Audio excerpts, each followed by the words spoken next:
Hello students, my name is Abhishek Sudhir. I am an assistant professor at the Jindal Global Law School. Welcome to EPG Pathshala. The module we will be discussing today is the evolution of the right to freedom of religion. This module forms a part of the paper on civil and political rights. During the course of human history, several wars have been waged over the right of a group to freely profess its own religion. The struggle has not been an easy one, but after centuries, overt recognition is now being given by state actors to the right of a group to freely practice or profess its religion. Keeping this long struggle in mind, this module will chart the development of the right of freedom of religion and conscience from the rule of Emperor Ashoka to the First Amendment of the US Constitution, which forms the basis of a modern secular state. The purpose of this module is twofold. The first object is to give the students an understanding of how the right to freedom of religion and conscience has evolved over several centuries of human history. The second objective is to help the students understand the manner in which the right to freedom of conscience and religion has developed gradually through political and apolitical discourses. Let's start by charting the developments predating the American Revolution.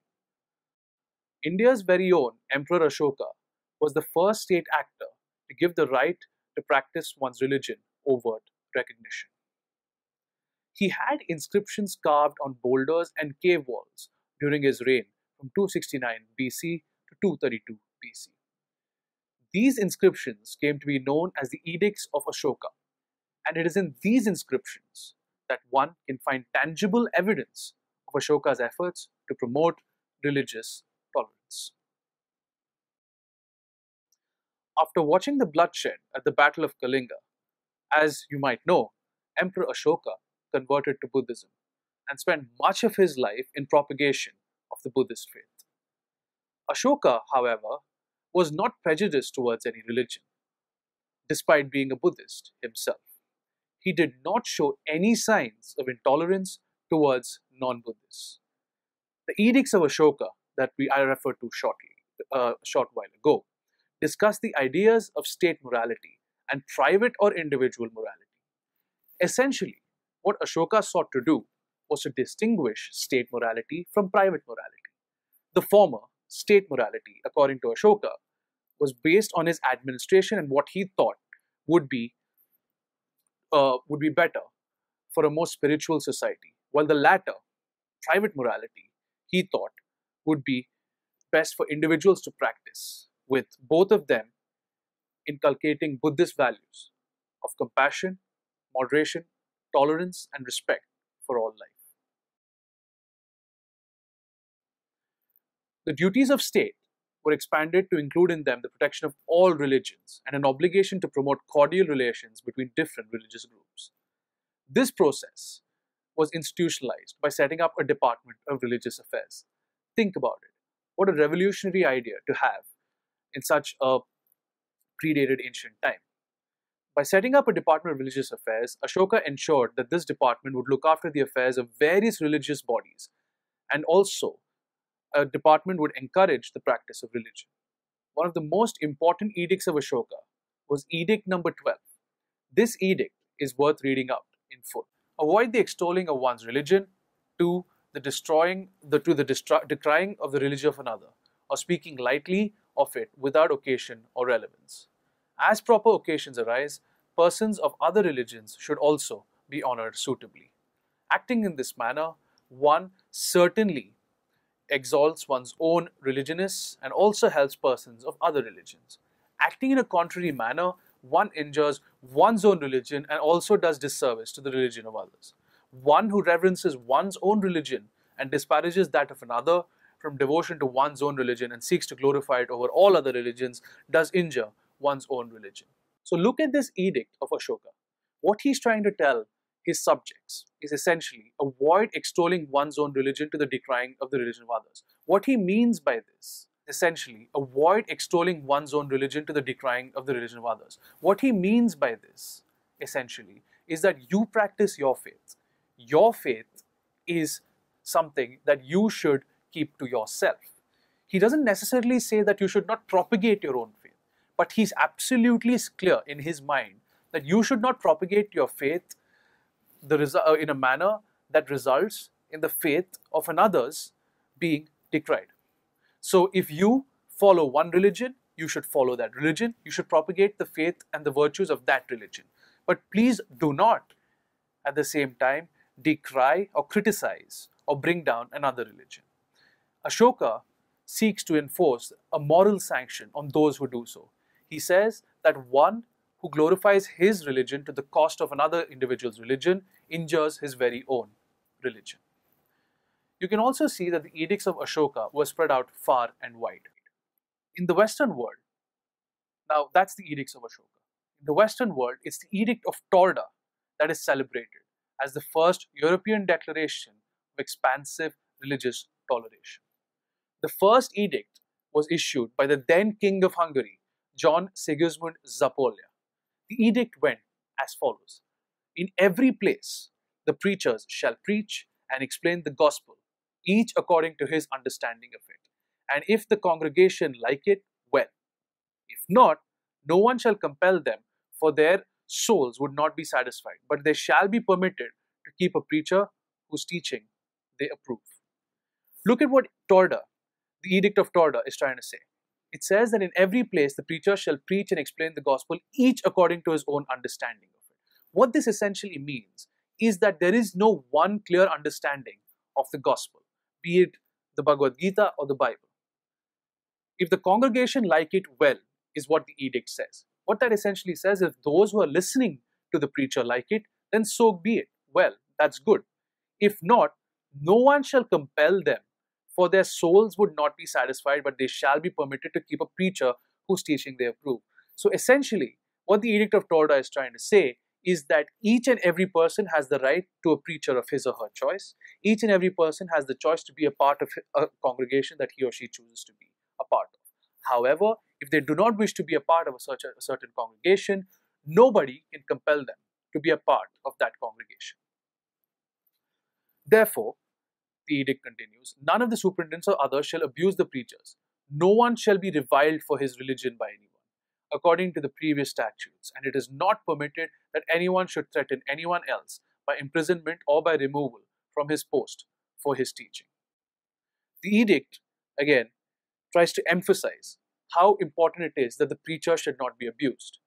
And the edict also tries to emphasize that no one shall be reviled for his religion by anyone. No one should be victimized for their religious beliefs. And it says emphatically, it is not permitted that anyone should threaten anyone else by imprisonment or by removal from his post for his teaching. Essentially, the edict is trying to say that each individual is free to teach, profess, practice, propagate his religion, and should be able to do so without any fear of sanction. In 1557, King Zapolya and his wife, Queen Isabella, also passed two further edicts of toleration and officially recognized the two sects of Christianity, Catholicism and Lutheranism. Now, think back to the Reformation in the 1500s. The Catholic Church had lost its monopoly over the Christian faith. The Reformation had resulted in a number of breakaway sects that broadly today are known as Protestants. One of those sects was the Lutheran sect, which King Zapolya's wife Isabella expressly recognized in 1557. The liberty of faith was extended to all as long as it did not interfere with the liberty of the other individuals, and even instructed for a national synod, a conclave, to be convened as to reduce religious differences. This recognition by Queen Isabella was nothing short of revolutionary. At a time when people were being at a time when people were being persecuted for their religious beliefs, to actually recognize a breakaway sect such as the Lutherans was nothing short of revolutionary. Her son, i.e. Isabella's son, further expanded the liberty to include Calvinists and Unitarians, also Christian sects of the Protestant faith. It's pertinent to note that only Christian religions were officially recognized. This is very important. Whereas Ashoka recognized all religions, the Edicts of Torda only recognized Christian religions and excluded Eastern Orthodoxy and Judaism and Armenianism. However, these religions such as Judaism were tolerated but were still not officially recognized. This makes the Edict of Ashoka nothing short of landmark. This is in contrast, as I said, to Ashoka's edicts, where Ashoka had put all religions on an equal footing and not just the different sects of Buddhism. The next major landmark in the evolution of the right to freedom of religion was the Union of Utrecht. All of you might have heard of the Republic of Netherlands. Netherlands was founded upon the Treaty of Utrecht in 1579. This treaty, among other things, provided the citizenry the right to profess their religious beliefs and a freedom from inquisition. However, this freedom was only limited to private practice, and right to public worship of different religious groups was not guaranteed under the treaty. This is important. Here, the Union of Utrecht sought to restrict the freedom of religion to private practice, essentially practicing the faith in your own home. The treaty nonetheless helped in creating an atmosphere of tolerance in the Netherlands where different religious groups could exist peacefully. Another milestone with regard to freedom of religion was seen in Poland in the form of the General Charter of Jewish Liberties, also known as the Statute of Calides. The statute was promulgated in 1204 by the Duke of Greater Poland, which, among other things, granted exclusive jurisdiction over Jewish affairs to Jewish courts. You might notice that at this point, that the Judaism has been treated separately from Christianity. This goes to the age-old conflict between Judaism and Christianity, which essentially erupted over the crucifixion of the Christian God, Jesus Christ. The Jewish faith had been persecuted for centuries. Therefore, the General Charter of Jewish Liberties, again, is nothing short of remarkable. In 1204, the Duke of Poland essentially gave the Jewish faith recognition, state recognition, for the very first time. The charter did away with the limit on property which a Jew could hold and also removed restrictions on occupations which they could practice. It also provided them the right to travel, to keep what they inherited, and conduct business, including money lending. Those of you who are students of history will know that those people professing the Jewish faith have been discriminated against. They've always had a penchant towards trade and commerce. However, this has essentially led to them being persecuted by usually those of the Christian community. However, the General Charter of Jewish Liberties sought to offer them refuge. It did away with the limits on property, as I just said. They could buy and purchase property as in which they chose to. It also removed restrictions on the professions they could take place, or that they could take part in. Although they were primarily merchants and traders, some of them chose to go into the more conventional profession, and the General Charter of Jewish Liberties helped them do that. The Charter also provided them the right to travel. Many times there were restrictions on states that the Jewish people could enter. It also gave them the right to keep what they inherited and conduct business, including money lending. Jewish oaths were made admissible as evidence, and the testimony of a Christian against a Jew, again revolutionary, was made admissible. However, it was admissible only if corroborated by a Jewish witness. What this essentially means is, in a court of law, if a Jew was to testify against a Christian, that evidence, that testimony would be made admissible, which means the court would accept it only if another Jewish witness essentially confirmed what the other Jewish person was saying against the Christian person. The General Charter of Jewish Liberties also gave pride of place to places of worship. Places of importance to Jews, such as synagogues, Jewish cemeteries, and schools, were protected, and people were forbidden from attacking them. Most importantly, Jewish children could no longer be forcibly baptized to become Christians. The statute went a step further, and rather than providing negative rights, also imposed an obligation on Christian neighbors to help a Jewish person if he was attacked, failing which they would have to pay a fine. Now, this is important. There are two types of rights when it comes to human rights, as some of you might be aware. There are negative rights and there are positive rights or obligations. A negative right or a negative obligation essentially tells a state that it shall not deprive one of its citizens of something. Here, the Jewish Charter, the General Charter of Jewish Liberties rather, went further and imposed a positive obligation, a right if you will, a duty, not a right rather, but a duty on Christian neighbors to help a Jewish person if he was attacked, failing which they would have to pay a fine. Again, where it was carte blanche at a time when Christian people, those professing the Christian faith could attack those professing the Judaic faith. This is again a huge step towards religious tolerance and building a sense of community and kinship. Now moving on to the United Kingdom, England. In England, the development of the right to freedom of religion can be charted back to William Bushel's case. The Bushel's case is an English case in which William Penn and William Mead were charged with unlawful assembly under the Conventicle Act, which forbade religious assemblies of more than 5 people outside the auspices of the Church of England. A little bit of history and context here might be helpful. England traditionally had been a Catholic state. What this means is the King of England, right up until Henry VIII, was coronated, was crowned by the Pope in the Vatican. What this essentially meant was that the King of England and England's subjects pledged allegiance to the Pope, to the Catholic faith in the Vatican. However, Henry VIII ushered in a revolution. He broke away from the Catholic Church and formed what is today known as the Anglican Church or the Church of England, a church with its own tenets completely separate from the Catholic faith. During the time of Bushel's case, there was an ongoing conflict between Protestants and Catholics. And essentially, the Church of England came under the Protestant wing of Christianity. A law passed by the Crown essentially forbade religious assemblies of more than 5 people who were not followers of the Church of England. William Mead and William Penn violated this provision of law, the Conventicle Act, and took part in an unlawful assembly, whereby there was a religious assembly of people not belonging to the Church of England. The jury in the trial of William Penn and William Mead refused to convict the accused, considering the act to be bad in law.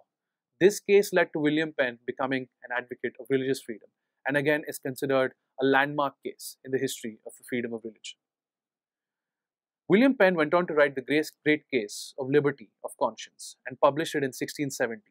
The book promoted religious freedom and harmony in his American colonies.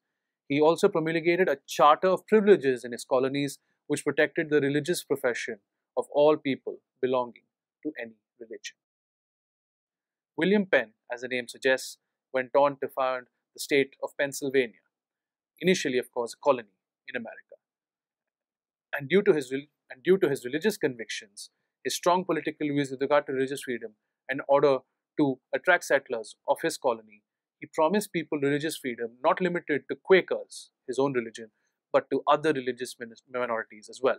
William Penn was part of a religion, a faith known as Quakers, a sect, if you will, rather than a religion, that essentially promotes harmony between all religions.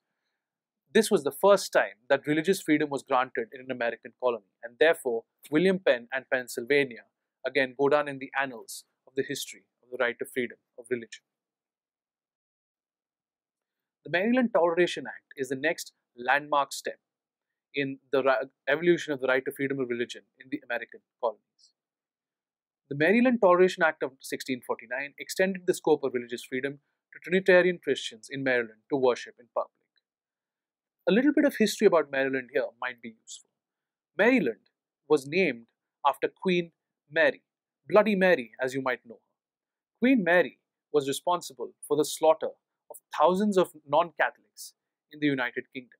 That being said, when the Protestant faith through the Church of England essentially took control of the English crown, Catholics were then persecuted. Catholics then moved to the United States in search of refuge. Maryland was one of those colonies, and the Maryland Toleration Act sought to protect these Catholics. The act is notable for using the phrase free exercise thereof. Free exercise thereof being free exercise of your religious faith. This phrase, free exercise thereof, was later replicated in the First Amendment to the US Constitution. Cecilius Calvin, the founder of Maryland, was a Catholic at a time when England was dominated by the Protestant Anglican Church. He wanted to turn Maryland, as I've already told you, into a place of refuge for Catholics fleeing persecution from England, and he was successful. However, funnily enough, by the time the act was passed, the population of Maryland was more Anglican, was more those who believed in the Church of England than Catholic. And the act came to reflect Anglican tolerance, in fact, for Catholics rather than the other way around. So look at how history has a funny way of evening itself out. Initially, the Catholics persecuted the Anglicans. The Anglicans left to the United States. Once the Anglicans were in control of the British monarchy, the Catholics then fled to the United States. The Catholics, however, went to Maryland in search of refuge. But it turned out that the Anglican population, the Church of England population, far outnumbered the Catholic population. However, the act remained. The act was not repealed. And the Anglican majority community in Maryland displayed a huge amount of tolerance for the Catholic community in Maryland. It's worth recounting the text of the Maryland Toleration Act. No person or persons whatsoever within this province or the islands, ports, harbours, creeks or havens thereunto, belonging, professing to believe in Jesus Christ, shall from henceforth be anyways troubled, molested or discountenanced for or in respect of his or her religion, nor in the free exercise thereof. This act again is interesting. Look at the first sentence. No person or persons who whatsoever within this province or the islands, ports, harbours, creeks or havens thereunto, belonging, professing to believe in Jesus Christ. So what the act essentially sought to do was to bring the sects of Christianity together and said that as long as you believe in Jesus Christ, you will not be troubled, molested or discountenanced for or in respect of your religious beliefs. Again, those believing in the Judaic faith and in other religions were excluded. And to hark back to the time of Ashoka, more than 1,000 years ago, where he had recognized the religious freedom of all religions, the Maryland Toleration Act restricted it to those who believed in Jesus Christ. Now let's move on to the next landmark moment in the development of the right to freedom of religion in the United States of America. I'm talking about the Virginia Statute for Religious Freedom. Thomas Jefferson, a founding father of the United States of America and the original author of the Declaration of Independence, wanted to incorporate the principles of freedom, equality, and self-government in the laws of Virginia that he was tasked with drafting. Jefferson is an interesting historical figure. He was at the forefront of religious freedom and was one of the architects of the US Constitution and is much revered today for his role in drafting the founding document of the United States of America. However, Jefferson's work really began in the state of Virginia. His primary agenda was to overthrow established religion as it led to persecution of those belonging to minority religions. Jefferson, much like his compatriots, had left the United Kingdom in search of a better life in the United States of America. He proposed to overthrow established religion by providing citizens the freedom of religious conscience and opinion and separation of church and state. This is the first time the doctrine of the separation of church and state was enunciated, and it was Jefferson's doing. In the Virginia Statute for Religious Freedom, the enacting clause declared that no man shall be compelled to frequent or support any worship or suffer in any manner on account of his religious belief. People often forget the century-long struggle that went before the Virginia Statute for Religious Freedom. If looked in isolation, the enacting clause of the Virginia Statute seems nothing short of revolutionary. But as you've already seen, the Edict of Ashoka, of Torda, the General Charter of Jewish Liberties, and the Union of Utrecht, this struggle was a long one, and it had evolved to a point where Jefferson was finally able to give it a clear enunciation. That statute, the Virginia Statute, further provided that citizens were free to hold and exercise their opinions in matters of religion without affecting their civil capacities. This is very important. Those who believed in a particular faith would often lose their rights of property or inheritance. Therefore, the Virginia Statute wanted to emphasize, basically, that you can follow your religion and that will not affect your civic rights.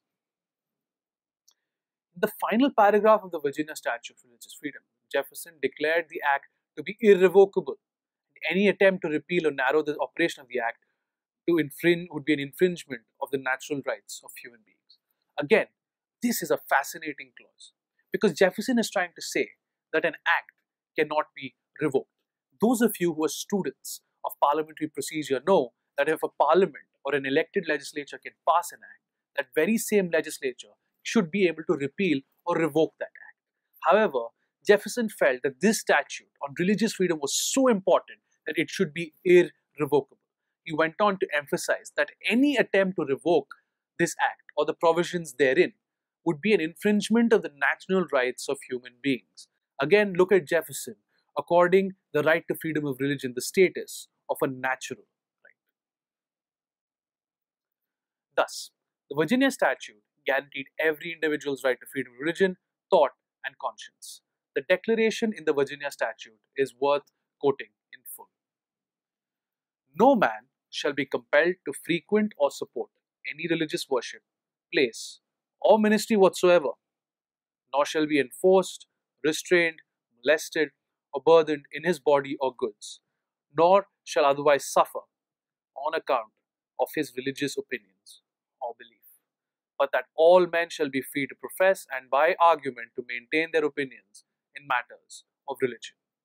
Now look at this text and compare it with the earlier Edicts of Ashoka and Torda and the declarations in the Charter of Jewish Liberties and the Union of Utrecht. The contrast is stark.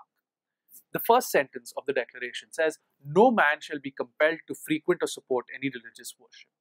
Here, Jefferson brings in the element of consent, the element of autonomy, individual autonomy and choice.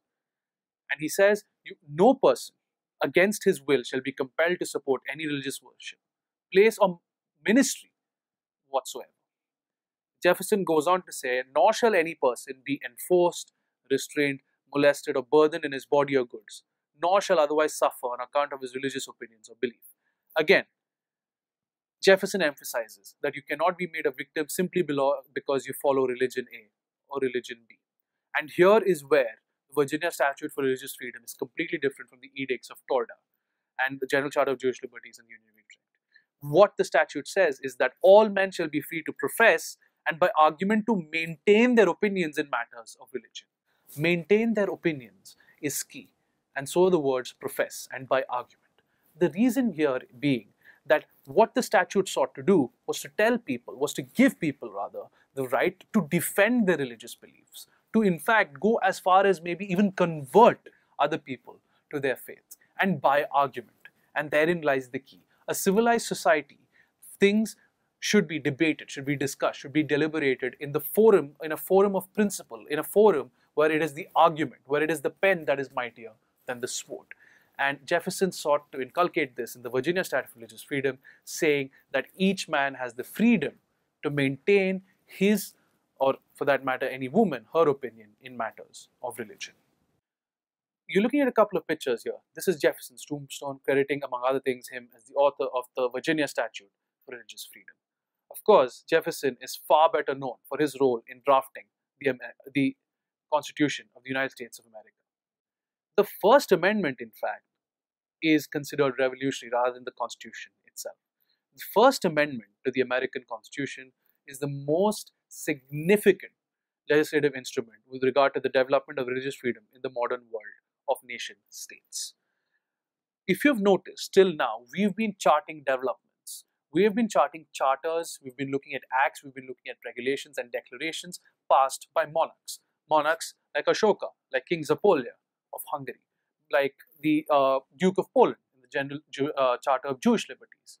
But the United States of America, being the world's oldest democracy and arguably the first nation state, and the fact that the United States Constitution, the amendment to it rather, guaranteed religious freedom is nothing short of a landmark moment in the quest for the freedom of religion.